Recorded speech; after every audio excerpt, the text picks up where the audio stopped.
The United States' credibility with credit has been knocked down a notch again. In other words, it's been cut. And we're going to discuss why this is so important for not only the United States' credibility, but also for gold and silver. Let's talk about it as we explore.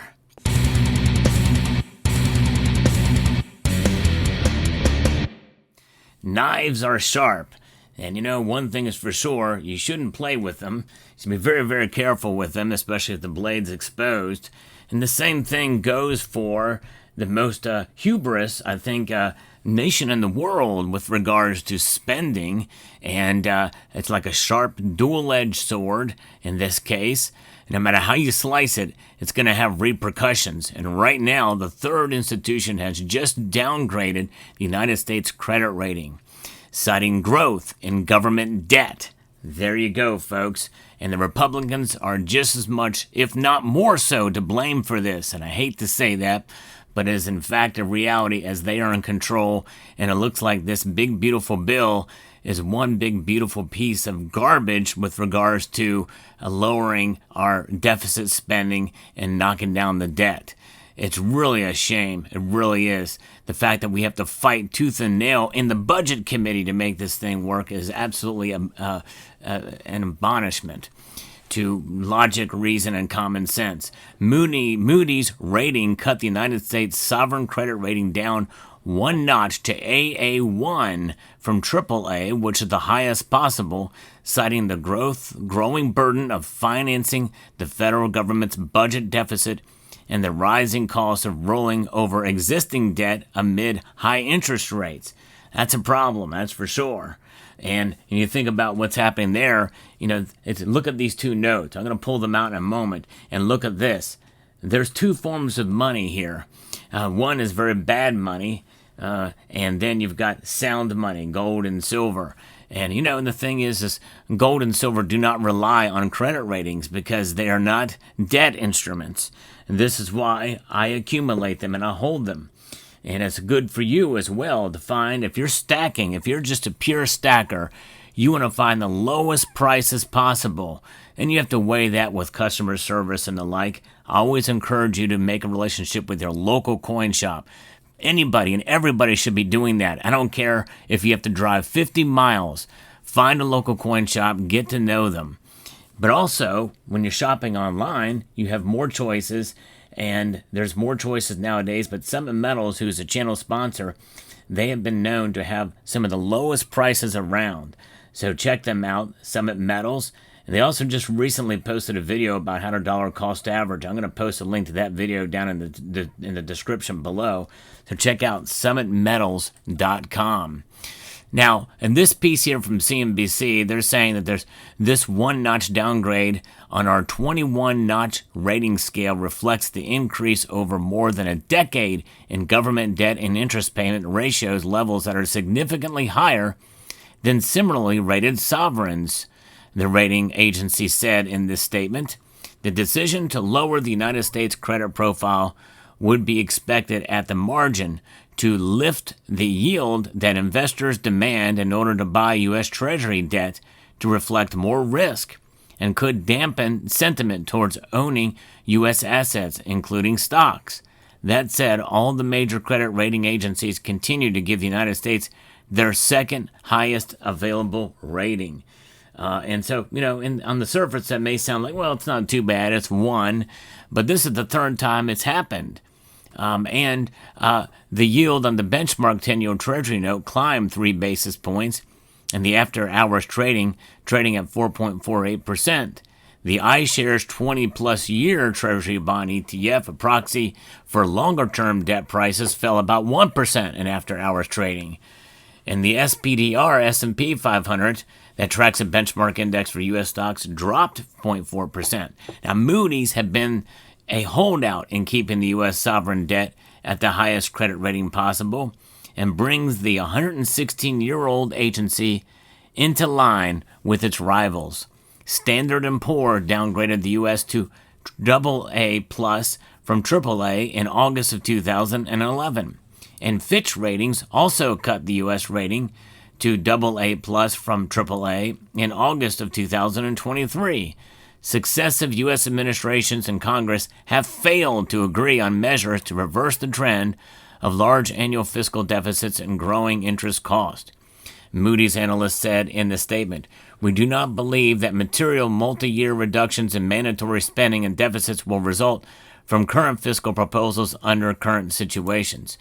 And the fact is, we've got massive debt, and doesn't look like it's going to go down anytime soon. The U.S. is running a massive budget deficit as interest costs for Treasury debt continued to rise due to the combination of higher rates and more principal debt to finance. The fiscal deficit in the year that began on the 1st of October is already running at $1.05 trillion, 13% higher than a year ago. Revenue from tariffs helped shave some of the imbalance last month.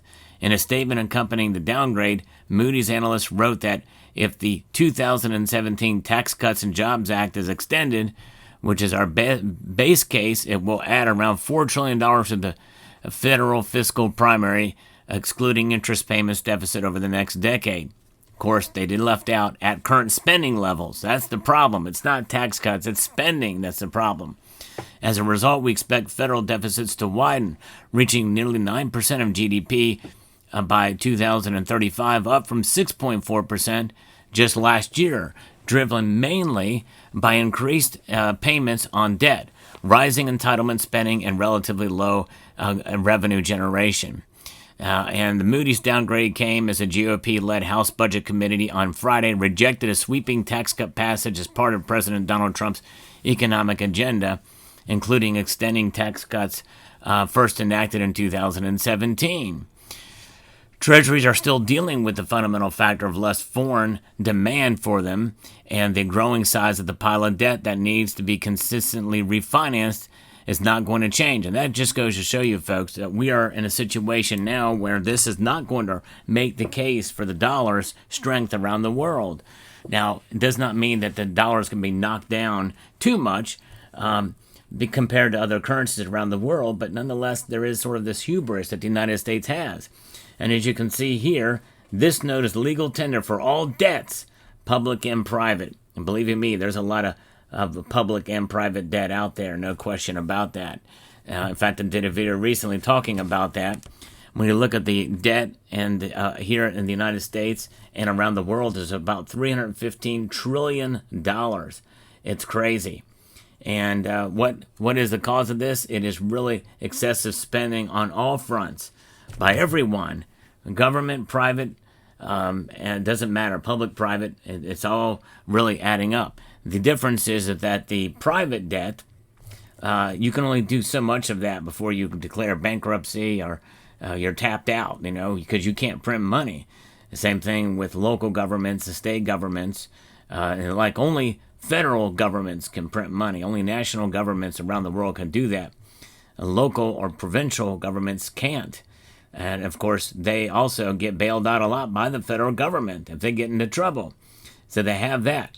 Private individuals don't have that. But what we can do is do what some of these sovereign nations do, because they themselves have limited faith in their own currencies, hence why they store gold. That's right. And by extension, we also have gold and silver because they are not debt instruments. They are indeed net positives. In fact, why is that? Because when the dollar loses value, these maintain their value. And that's a positive in order to preserve our wealth. It doesn't require a credit rating. We don't care about Moody's, Fitch, or S&P. We just want something that's going to be of worth that's outside of the system, any system. And you think about how long that Moody's has been around. 116 years old is nothing in the grand scheme of the entire history of these United States, of the United States of America, but world history in general, of which gold and silver have played an integral role during that time, up until really fairly recently. Have they not played as pivotal of a role as they have in the past? But you cannot suppress gold and silver in the grand scheme of things. Yes, you can try to manipulate the price of these as commodities, but as money and as stores of wealth, it ain't happening. They're with us, and they're going to stay with us. So it's so important, even more important, to understand the benefit of having gold and silver. And the Bank of International Settlements in April of 2019 upgraded gold from a Tier 3 asset to a Tier 1 asset. That means it puts it equal to and on par with a dollar. And I'll tell you what, that tells us something that we already knew for eons, for those of us who understand the concept of money and sound money. So with that being said, I'm glad that this credit rating has no effect on me other than the fact that we have to transact in dollars. But it just means that it's a good idea to diversify yourself with gold and silver. And that's exactly what I've been doing, and I hope you are too. With that being said, I'd like to extend a multitude of gratitude to each and every one of you for taking the time to watch this video, and encourage you to please rate, share, comment, and subscribe.